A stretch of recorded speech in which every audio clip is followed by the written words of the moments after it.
Conspiracy theories are used by fascist politicians, the far right, to attack our shared sense of reality. In order for democracy to function, we need trust in experts, we need trust in science, we need trust in information, and above all, this sense of a shared reality. If we want democracy to flourish, we have to be really alert to this threat.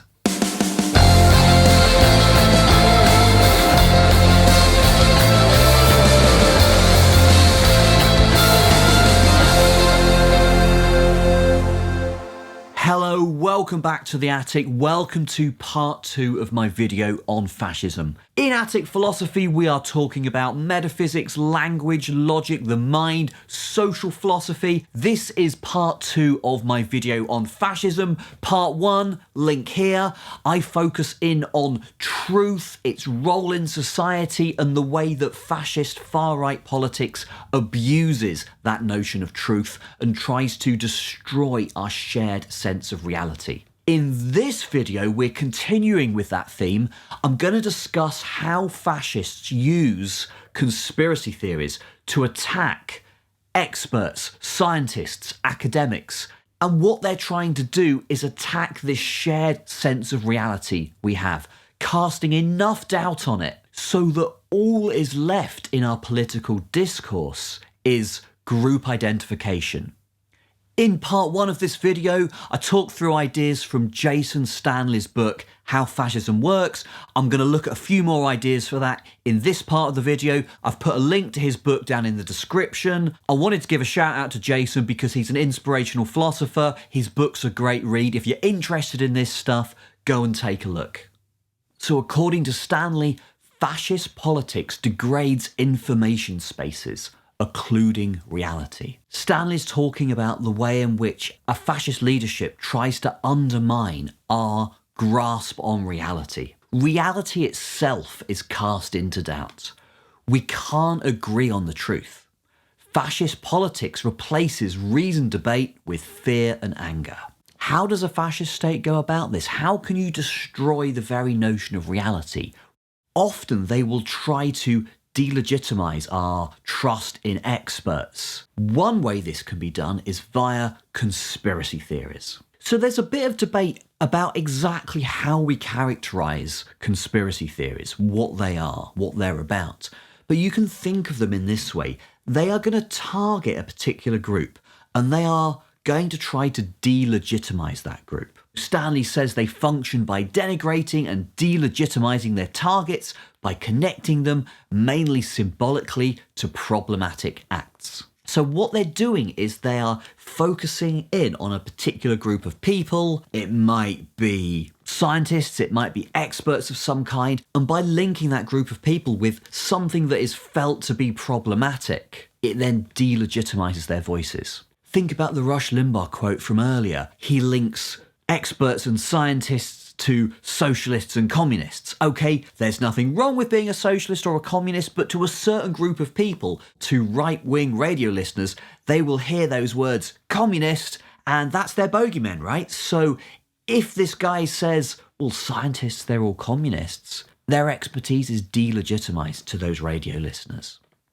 So to take one example, during Barack Obama's presidency, there was a conspiracy theory going around that he wasn't American, that he was Kenyan. That would have meant he wasn't eligible to be the US president. Now that's false. It's really easy to establish that Obama is American and not Kenyan. Here we find one of the most perplexing features of conspiracy theories. They're often easy to disprove, and yet they hang around.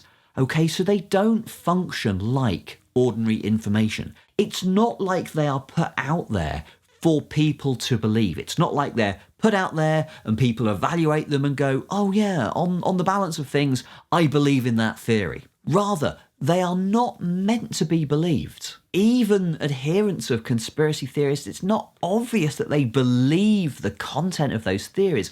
Rather, they push these things as tools to delegitimize. So even though it's absurd to say that Obama is Kenyan, the mere fact that that was going round in the public sphere hurt him in his next run for the presidency. So even though conspiracy theorists aren't very believable, they are surprisingly effective in causing suspicion.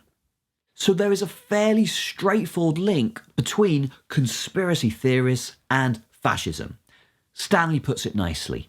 When conspiracy theories become the coin of politics, citizens no longer have a common reality that can serve as background for democratic deliberation. So in the case of the conspiracy theory about Obama being Kenyan, it's much harder to have a reasoned debate about would he be the best choice for president. Okay, because there's all this suspicion going round about whether he's even eligible. So rather than having this sense of reality that we debate about in a reasoned way, according to Stanley, citizens look to politics for tribal identifications, for addressing personal grievances, and for entertainment. Fascist politics transforms the news from a conduit of information and reasoned debate into a spectacle with the strong man as the star. During the UK's Brexit referendum in 2016, Michael Gove, a Tory minister, came out and said, "I think we've had enough of experts." So he had been confronted with an expert opinion which ran contrary to the line he was trying to push, and rather than engaging with that expert opinion, he basically just said, "We don't care about experts. We shouldn't listen to experts. Get rid of experts." And to some extent, that's what the government did. Now look, I'm not saying that Michael Gove or the UK government is fascist. I do think there are worrying elements of that in the UK context, and they've been increasing since 2010. Why is it so important that we trust experts and value them within our political life? Well, look at the world around us right now. We are facing two immense challenges, one from COVID-19 and one from climate change. Politicians aren't equipped to deal with these. They don't have the expertise to make these decisions. The only way we can navigate ourselves through these massive, massive challenges is by consulting experts and finding out what is the truth about the best way to proceed. We're going to see the difference between countries that take expert opinion on board and those that don't, written clearly in the numbers of lives that those countries save. Everyone needs health, well-being, security. We have to decide democratically how we go about that. We decide on all of that together by debating, but we can only do that if we are informed, okay? We have to have the right information to make those choices. For that, we need experts, we need to value experts, we need to take their opinion on board. Above all, we need to value the truth. Truth has to be a norm, an ideal that we all aspire to in our day-to-day interactions. And we have to demand it of our political leaders and the media. We have to demand that they tell the truth. Thank you for listening this far. I've really enjoyed talking about these topics.